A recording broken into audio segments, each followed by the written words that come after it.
MPPSC के 2026 को target करने वाले सभी सीरियस एस्पिरेंट्स को मेरा नमस्कार। आज हम बात करने वाले हैं दो बहुत महत्वपूर्ण विषयों पर।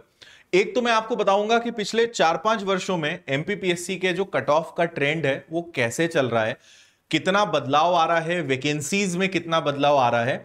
दूसरी बात कि अब 2026 का जो प्रीलिम्स है वो काफी करीब आ रहा है, बहुत जल्द आपको नोटिफिकेशन देखने को मिलेगा। कब आप इसका नोटिफिकेशन एक्सपेक्ट कर सकते हो, इसका प्रीलिम्स कब होगा, मेंस कब होगा, इस पर हम बात करेंगे। और तीसरी बात कि आप अगर 2026 को टारगेट कर रहे हो तो आपको किस तरीके से पढ़ाई करनी चाहिए, अपने शेड्यूल में किन बातों का ध्यान रखना है, प्रीलिम्स और मेंस को मैनेज करना है तो कैसे करना है, प्रीलिम्स के लिए खासकर किस तरीके से आपको पढ़ाई करनी, इन सारी छोटी छोटी चीजों पर हम बात करने वाले हैं। तो ये वीडियो बहुत कम समय का होगा लेकिन बहुत ज्यादा जानकारियां आपको इस वीडियो में मिलेगी, तो पूरा वीडियो एंड तक देखिएगा, बहुत कुछ आपको सीखने को मिलेगा। तो सबसे पहले थोड़ा सा कट ऑफ को डिस्कस करते हैं और कट ऑफ के ट्रेंड को समझते हैं। देखिए यहां पर आप देखेंगे 2021 से हम शुरू करते हैं। 2021 में टोटल 283 वैकेंसीज निकली थी, 283 वैकेंसीज निकली थी। और अगर यूआर का कट ऑफ देखें तो उस समय 154 था, ओबीसी का 148 था, एससी का 142 था, एसटी का 132 और ईडब्ल्यूएस का 148। ठीक है, जो कि ठीक ठाक था, डिसेंट था। लेकिन 2022 पे अगर हम जाएं तो वैकेंसीज की संख्या काफी अच्छी थी, 427 वैकेंसी बहुत मायने रखती है पीएससी जैसे एग्जाम में। और यहां पे कट ऑफ भी बढ़ा और वो 160 हो गया, और जो यूआर का था वो ओबीसी पर चला गया, यानी कट ऑफ हर एक में बढ़ा हमने ये देखा। अगर 2023 की बात करें, अच्छा यहां पे मेल और फीमेल का कट ऑफ भी अलग अलग हो गया। जैसे आप फीमेल का देखेंगे तो 158 है, थोड़ा सा कट ऑफ आपको कम देखने को मिलेगा। 2023 में वैकेंसी की संख्या वापस से एकदम से कम हुई, 229 वैकेंसीज हो गई। लेकिन कट ऑफ में भाई कोई चेंज नहीं आया, बल्कि कट ऑफ और बढ़ गया।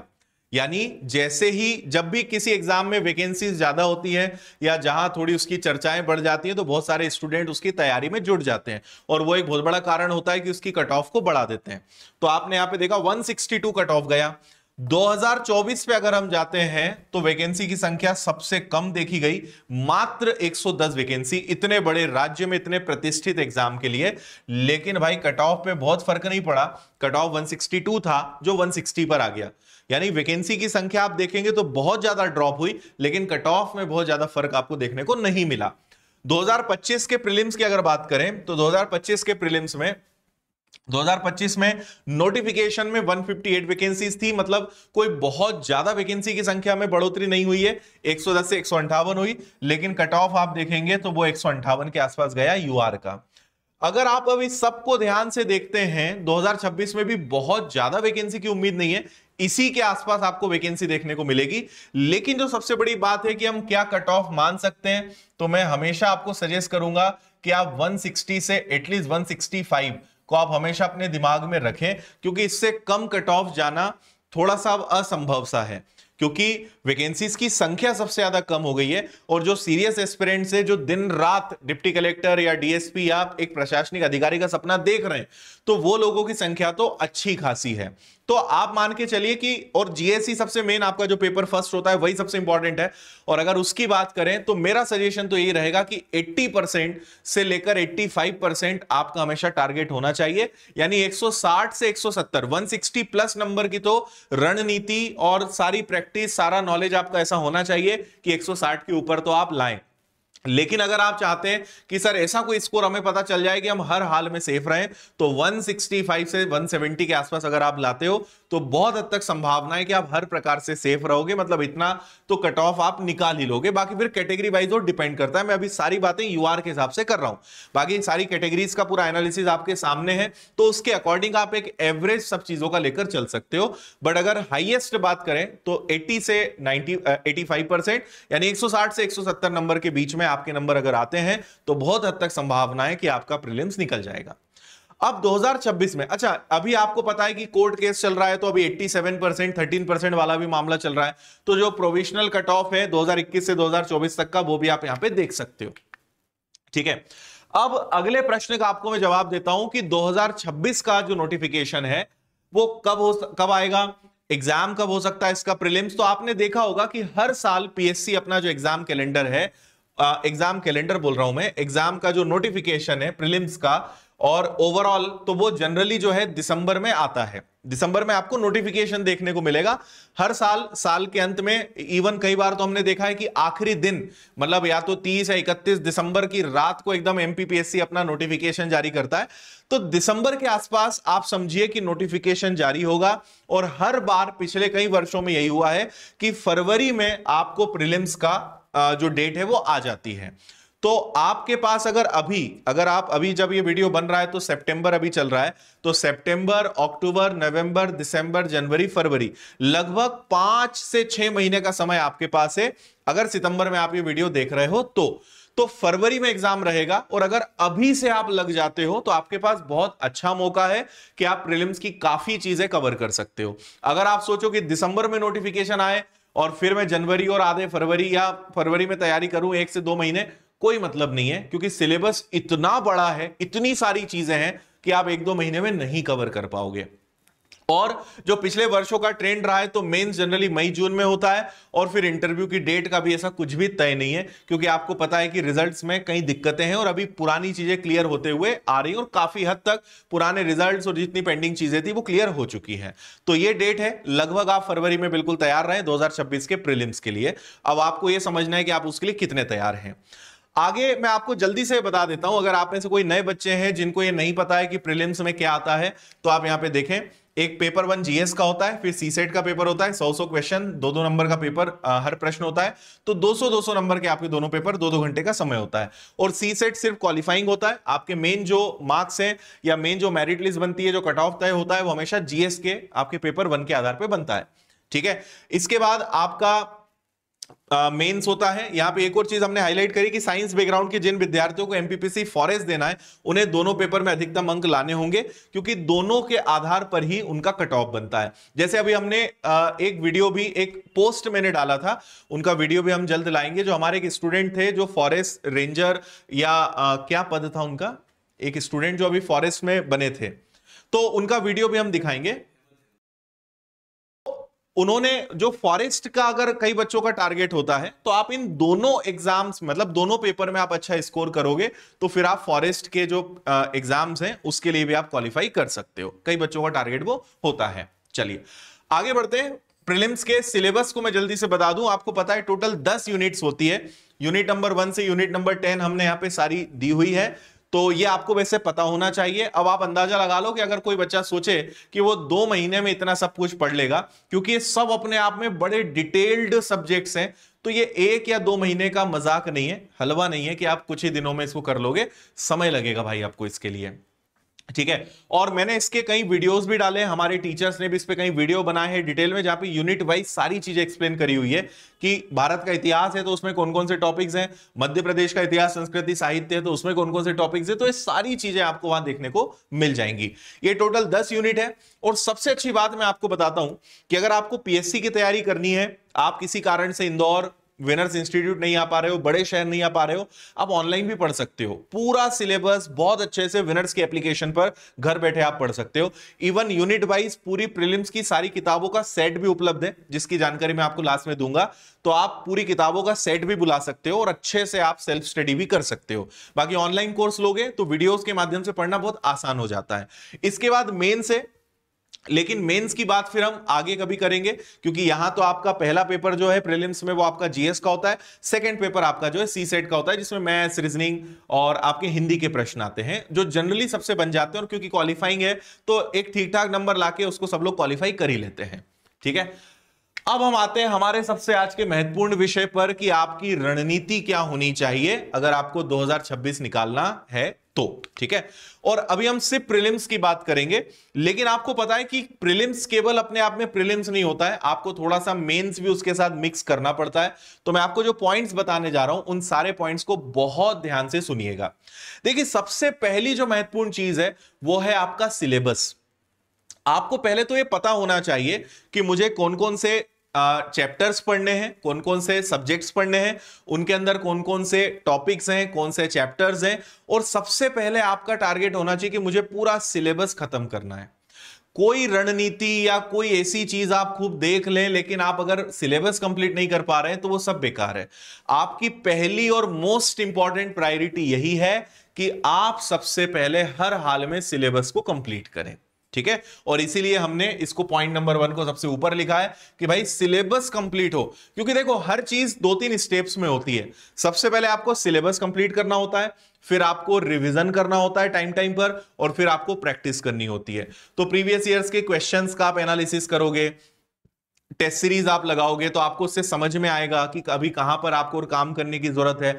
तो पीवाईक्यूज बड़ा इंपॉर्टेंट रोल प्ले करते हैं, पर आपसे क्वेश्चंस बनेंगे तभी ना जब आपका सिलेबस कंप्लीट होगा। तो सिलेबस कंप्लीट करो, उस सिलेबस का टाइम टू टाइम रिवीजन करते रहो, और जब आपको लगे कि हाँ अब मेरे ये सब्जेक्ट्स कंप्लीट हो गए, तो उन सब्जेक्ट्स की फिर आप प्रैक्टिस स्टार्ट कर दो। जब आपका मैक्सिमम सिलेबस कंप्लीट हो जाए तो आप पुराने पेपर्स को पूरा लगाने की कोशिश करो, फुल लेंथ टेस्ट पेपर्स आप लगाना चालू करो। उससे आपको आइडिया होगा कि अभी हमारी स्थिति क्या है, कहां पे अभी हम वीक पढ़ रहे हैं, कहां पे रिवीजन करने की जरूरत है, कौन से फैक्ट्स हैं जिनको वापस से और दोबारा पढ़ना है, नोट्स को पलटाना है। तो वो सारी चीजें उस प्रैक्टिस से आपको समझ में आती है। लेकिन अगर आपको एग्जामिनर की थॉट प्रोसेस समझनी है, आपको यह समझना है कि पेपर का पैटर्न क्या होता है, क्वेश्चंस का पैटर्न क्या होता है, तो प्रीवियस ईयर्स के क्वेश्चंस बहुत महत्वपूर्ण रोल प्ले करते हैं आपको उस पैटर्न को एनालिसिस करने में। और देखो हम YouTube पर हमारे टीचर समय समय पर आते हैं, वो सारी चीजें बताते हैं, उससे आपको हेल्प भी बहुत मिलेगी। लेकिन अगर आप थोड़ा सा खुद भी समय निकालकर इन चीजों पे टाइम देंगे तो वो और बेटर कंट्रीब्यूट करेगा, क्योंकि जब हम खुद देखते हैं अपनी आंखों से कोई चीजें, जब हम खुद एनालिसिस करते हैं तो वो और ज्यादा इंपैक्टफुल होता है। लेकिन आपको पता है कि विनर्स की अपनी एमपीपीएससी की अलग चैनल है, उस पर क्लासेस भी हम प्रोवाइड करवाते हैं, मैराथन क्लासेस चलती हैं, टेस्ट उस पे चलते हैं, मेंस की क्लासेस होती है, आंसर राइटिंग की क्लासेस होती है, एनालिसिस हम कराते हैं। हर एक प्रयास हम उस पे कर रहे हैं, उन सब का फायदा आप ले भी रहे होंगे। लेकिन इसके साथ साथ अगर थोड़ा सा सेल्फ एफर्ट्स आप और अपने डाल देंगे, और ज्यादा महत्वपूर्ण और ज्यादा इंपॉर्टेंट चीजें ऐड होंगी और आपकी पढ़ाई में उससे मजबूती भी मिलेगी। अब अगला एक सवाल होता है जो अधिकतर बच्चों का होता है कि प्री और मेंस को दोनों को साथ में लेकर पढ़ें या केवल प्री पे फोकस करें। देखो डिपेंड करता है। अगर कोई बच्चा ऐसा है कि उसको 1 या 1.5 साल बाद प्रीलिम्स का एग्जाम देना है, तो उसको प्री और मेंस दोनों को साथ में लेकर चलना चाहिए, बल्कि मेंस पे उसको ज्यादा फोकस करना चाहिए। क्योंकि मेंस पे जब आप फोकस करोगे तो प्रीलिम्स मैक्सिमम उसमें कवर होगा, क्योंकि मेंस में आपको हर चीज काफी डिटेल में पढ़नी पड़ती है। पर अगर मान लीजिए आप कहें कि सर मैं तो अब चालू करूंगा और 6 महीने बाद प्रीलिम्स है, तो आपका मैक्सिमम जो फोकस है वो प्रीलिम्स पे होना चाहिए। लेकिन मेंस को आप इग्नोर नहीं कर सकते। देखो दोनों चीजें ऐसी नहीं है कि प्री एकदम अलग है, मेंस एकदम अलग है, दोनों एक दूसरे से वेल कनेक्टेड है। दोनों का तालमेल आपको बनाकर चलना पड़ेगा। फर्क सिलेबस में कुछ नहीं है, आपको बस मेंस के लिए चीजों को और ज्यादा डिटेल में पढ़ना पड़ता है। और मेंस में एक चीज बहुत इंपॉर्टेंट होती है, और वो है आंसर राइटिंग। आपको पता है कि 2 मार्कर 7 मार्कर के क्वेश्चंस होते हैं, तो आंसर राइटिंग की प्रैक्टिस वहां पे बड़ी इंपॉर्टेंट होती है। नॉलेज तो प्रीलिम्स में भी काम आएगा, नॉलेज मेंस में भी काम आएगा, लेकिन मेंस में आपको जो एड ऑन करना पड़ता है वो है आंसर राइटिंग का आर्ट। वो कला आपको सीखनी पड़ेगी कि भाई कैसे मुझे आंसर्स लिखने हैं, उसके अंदर फैक्ट्स को कैसे इंक्लूड करना है, कहां पे मैपिंग की जरूरत है, कहां पे डायग्राम की जरूरत है, कहां पे चार्ट की जरूरत है। वो आर्ट आपको सीखना है। मतलब नॉलेज तो है, आपको उसके बारे में चीजें तो पता है, लेकिन वो वे ऑफ प्रेजेंटेशन आपको सीखना पड़ेगा। वो मेंस में आपको सफलता दिलाता है। तो मेरा तो ये सजेशन है कि आप अगर पॉसिबल है आपके लिए तो प्री पर आप मैक्सिमम एफर्ट्स लगाएं, लेकिन मेंस को भी थोड़ा सा साथ में लेकर चलें। उससे आपकी गहराई बढ़ेगी, और आपको जब प्री के बाद मेंस के लिए जो समय मिलना है वो काफी कम मिलना है। तो अभी थोड़ा सा साथ में अगर आंसर राइटिंग और विषयों की जो गहराई है उस पर आप काम करते चलेंगे, तो प्रीलिम्स में तो 100% उसका फायदा मिलेगा, लेकिन कहीं ना कहीं आपकी मेंस की प्रिपरेशन भी होती रहेगी। तो आप दोनों को थोड़ा साथ में मैनेज करके चलोगे तो बहुत अच्छा है। और यही चीज हमने यहां पे लिखी है कि मेंस में 2 मार्कर 7 मार्कर के क्वेश्चंस में फैक्ट लिखने होते हैं, तो प्री का पढ़ ही रहे हो तो मेंस के टॉपिक में भी आप थोड़ा ध्यान दे सकते हो, थोड़ी थोड़ी प्रैक्टिस भी आप वहां पे कर सकते हो। ठीक है, और यही चीज मैंने यहां पे कही है कि प्रीलिम्स की तैयारी के साथ साथ मेंस के आंसर राइटिंग का थोड़ा सा अगर आप अभ्यास करेंगे तो आपका फाउंडेशन और मजबूत होगा। एक और चीज जो बहुत महत्वपूर्ण होती है सिविल सर्विसेज एग्जाम्स में, वो है करंट अफेयर्स पढ़ने की आदत, और वो भी डेली। आज से आप आदत बना लो। भाई आप माना कि आप करंट अफेयर्स आखिरी में इकट्ठा उठा के पढ़ लोगे, लेकिन जो सबसे बेस्ट तरीका है वो है डेली करंट अफेयर्स की स्टडी। अगर day to day current affairs पढ़ने की आपने आदत बना ली है कंसिस्टेंसी के साथ, आप विश्वास करिए आपका करंट अफेयर्स ज्यादा मजबूत होगा, आप ज्यादा चीजों को लिंक कर पाओगे, आप ज्यादा अच्छे से चीजों को याद रख पाओगे, बजाय इकट्ठा एक दिन बैठे, 2 दिन बैठे और पूरे महीने भर का, 2 महीने भर का करंट अफेयर्स पढ़ लिया। उससे कई गुना ज्यादा बेटर है, क्योंकि आप जब day to day current affairs पढ़ते हो, आपका थॉट प्रोसेस वर्क करता है, आप चीजों पे एनालिसिस करते हो, आप चीजों को कनेक्ट करते हो, आपके अंदर अगर कोई प्रश्न होता है, कोई डाउट होता है, आप उसको खोजते हो, तो आपकी गहराई बढ़ती है, आप उस पर और ज्यादा एनालिसिस कर पाते हो, आपके और विचार उस पर डेवलप होते हैं, और हर एक चीज बड़ी कंट्रीब्यूट करती है। और एक सिविल सर्विसेज के एस्पिरेंट के लिए विषय की गहराई और एक एनालिसिस बहुत इंपॉर्टेंट होता है, क्योंकि आज आपके लिए वो एक सिंगल मार्कर क्वेश्चन है कि आपको बस एक 1 लाइनर फॉर्म में आंसर देना है, लेकिन जब आपका करंट अफेयर्स मजबूत होगा, तो जब मेंस में आंसर राइटिंग करोगे, तो वही सारे फैक्ट्स, वही एनालिसिस का पावर पूरा मेंस में काम आएगा। तो ऐसा नहीं है कि बस प्रीलिम्स के लिए पढ़ना है तो ठीक है, इकट्ठा करंट अफेयर्स उठा के पढ़ लेंगे। यही तालमेल आपको जमाना सीखना है कि भाई हमारी पढ़ाई का तरीका इतना स्मार्ट हो कि वो मेंस के लिए भी कहीं ना कहीं आपको प्रिपेयर करे। मेंस के लिए कुछ अलग नहीं करना है, अपनी गहराई को बढ़ाना है, और प्रीलिम्स की पढ़ाई के साथ साथ आप उस गहराई को मजबूत कर सकते हो। इसलिए करंट अफेयर्स रोज पढ़ने की आदत बनाएं। और हमने इसीलिए एक पॉइंट यहां पे मेंशन करा है कि भाई स्मार्ट स्टडी और हार्ड स्टडी में यही फर्क है ना। जैसे मैंने कहा कि एक स्टूडेंट ने उठाया और पिछले 4-6 महीने का करंट अफेयर्स उसने पढ़ डाला, ये हार्ड स्टडी में काउंट होगा। पढ़ लिया, याद भी है, लेकिन उससे उसके मेंस पे कोई फर्क नहीं पड़ेगा। वहीं एक स्टूडेंट ने डे टू डे पढ़ने की आदत बनाई, उसको मेंस से कनेक्ट किया, उसको आंसर राइटिंग में थोड़ा सा इंक्लूड किया, तो यहां पे उसका आर्ट भी डेवलप हो रहा है, वो सीख भी रहा है, उसके फैक्ट्स भी, फिगर्स भी, सारी चीजें काम आ रही है, और इंटरव्यू तक ये चीजें काम आएगी। इसको बोलते हैं स्मार्ट स्टडी। तो हमें हर चीज को बैलेंस करते आना चाहिए, ये हमारे लिए बहुत महत्वपूर्ण है। अगला एक और इंपॉर्टेंट पॉइंट है कि आप टॉपिक वाइज एमसीक्यू सॉल्व कर सकते हो। आपने कोई चैप्टर पढ़ा, उसको आपने रिवीजन कर लिया, उसके आपने शॉर्ट नोट्स बना लिए, आपने उसको भी पढ़ लिया, अब आप उसकी चैप्टर वाइज थोड़ी सी प्रैक्टिस करिए, उसके एमसीक्यू सॉल्व करिए। जैसे हमने भी बहुत सारे क्वेश्चंस हमारे एप्लीकेशन पर, टेलीग्राम चैनल पर, कोर्सेज में आपको प्रोवाइड करें, और लगातार क्लासेस भी चल रही हैं। तो आप चैप्टर वाइज अगर आप क्वेश्चन सॉल्व करोगे, तो आपको समझ में आएगा कि मैंने जो पढ़ा वो कितना मैंने एग्जाम ओरिएंटेड पढ़ा है, मुझे एग्जाम के जो आए हुए प्रश्न हैं वो कितने बन रहे हैं, या कहां अभी दिक्कत जा रही है, तो आप और बेटर अपने स्टडी को आप आगे बना पाते हो। तो इसीलिए टॉपिक वाइज एमसीक्यू सॉल्व करना आपके लिए बहुत जरूरी है। और अपने नोट्स बनाना बहुत इंपॉर्टेंट है। नोट्स का तो अपना बहुत मेजर रोल है, क्योंकि उसी से आप बेटर रिवीजन और सारी चीजों को इंप्रूव कर पाते हो। तो भाई वो तो है ना। फैक्ट्स के साथ साथ आपको कॉन्सेप्ट पर ध्यान देना है, और माइंड मैप हो गया, फ्लो चार्ट्स हो गया, डायग्राम हो गया, इन सब का आपको इस्तेमाल करना है। तो जब आप भले प्रीलिम्स के लिए पढ़ रहे हो, लेकिन आप इन चीजों को आदतों में लाओ। इससे 2 फायदे हैं। पहला फायदा मैं गिना चुका हूं कि मेंस में काम आएगा। दूसरा, जब आप चार्ट्स बनाते हो, डायग्राम्स बनाते हो, फ्लो चार्ट बनाते हो, मैपिंग करते हो, इससे याद रखना भी बहुत इजी होता है। आपने हमेशा महसूस किया होगा कि अगर आपने कोई डायग्राम बनाया, कोई चार्ट बनाया, या कोई भी चित्र बनाया, तो आपको जब उस टॉपिक पे उस चीज को याद करना होता है, तो पूरा डायग्राम आपके दिमाग के सामने आ जाता है। आपको याद आ जाता है कि हाँ, मैंने यहां पे ये जिला लिखा था, ये इस जिले की खासियत है, यहां से ये नदी जो इस प्रकार से बहकर गई है, इतने जिलों को काटती हुई गई है। तो ये चीजें हमारा दिमाग डायग्राम्स को या ऐसे चार्ट्स को ज्यादा बेटर याद कर पाता है, बजाय सिंपल टेक्स्ट को। तो आप देखो 2 फायदे हो रहे हैं। उस प्रैक्टिस को आप मेंस में फायदा ले पाओगे, और वो चीजें आपको मेमोराइज भी अच्छी होंगी। जब कुछ याद करना रहेगा, तो वो डायग्राम्स उस समय आपका दिमाग याद करता है, तो आपके लिए चीजें बहुत याद करना इंपॉर्टेंट हो जाती है। और ये भी स्मार्ट स्टडी का पार्ट है। केवल रट्टा नहीं मारना है, पढ़े नहीं जाना है, हमें ये भी टेक्निक सीखनी है कि हम चीजों को कैसे याद रखें। तो वो स्मार्ट तरीका हमें डेवलप करना है, सो दैट हम सारी चीजों को वेल और ऑन टाइम याद रख सकें। तो पहला, पढ़ाई करने का हमारा तरीका अच्छा हो, और दूसरा, चीजें बार बार तब याद आती हैं जब आपका बार बार रिवीजन होता है। इसलिए रिवीजन करना बहुत महत्वपूर्ण है। आप पढ़ते जा रहे हो, पढ़ते जा रहे हो, आप पुराना देख ही नहीं रहे हो तो आप भूलते भी जाओगे। इसलिए हर पढ़ी हुई चीज याद रखनी है। तो अपने आप को बिल्कुल भी आइंस्टाइन मत मानो कि पढ़ लिया अब कुछ नहीं हो सकता, हम तो याद रहेगा नहीं। आप जितना बार बार चीजों को रिवाइज करोगे, पलटाते रहोगे, आपकी नजरों के सामने से चीजें गुजरती जाएंगी, उतनी चीजें आपको बहुत अच्छे से याद रहेंगी।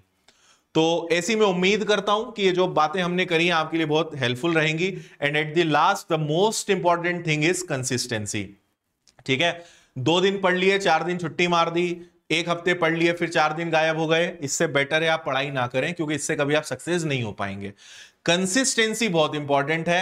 एक रूटीन को फॉलो करना, एक डिसिप्लिन को फॉलो करना, एक अनुशासन में चलना, और एक कंसिस्टेंट वे में कि नहीं यार इतने घंटे मुझे पढ़ना है, मुझे रोज इतने टास्क पूरे करने हैं, आज मुझे इस टॉपिक पर काम करना है, आज इतनी आंसर राइटिंग करनी है, आज ये टॉपिक खत्म करना है, आज इतने एमसीक्यूज लगाना है। एक कंसिस्टेंट पढ़ाई से जो रिजल्ट मिलते हैं वो इनकंसिस्टेंट स्टूडेंट कभी नहीं ले पाता। इसलिए कंसिस्टेंसी बहुत इंपॉर्टेंट है। बहुत टफ है, बोरिंग है, एक ही काम रोज करना बड़ा कठिन है, एक जैसी पढ़ाई करना रोज बड़ा कठिन है। मन आपका भटकेगा, मन आपसे कहेगा कि बेटा थोड़ा आराम कर ले, कल ही तो तूने इतनी पढ़ाई करी थी, क्या करेगा इतना पढ़ के। लेकिन आपके मन को समझाना है कि तब तक पढ़ना है, तब तक मेहनत करना है जब तक हम कुछ बन नहीं जाते हैं, क्योंकि ये कठिन काम है, बोरिंग काम है।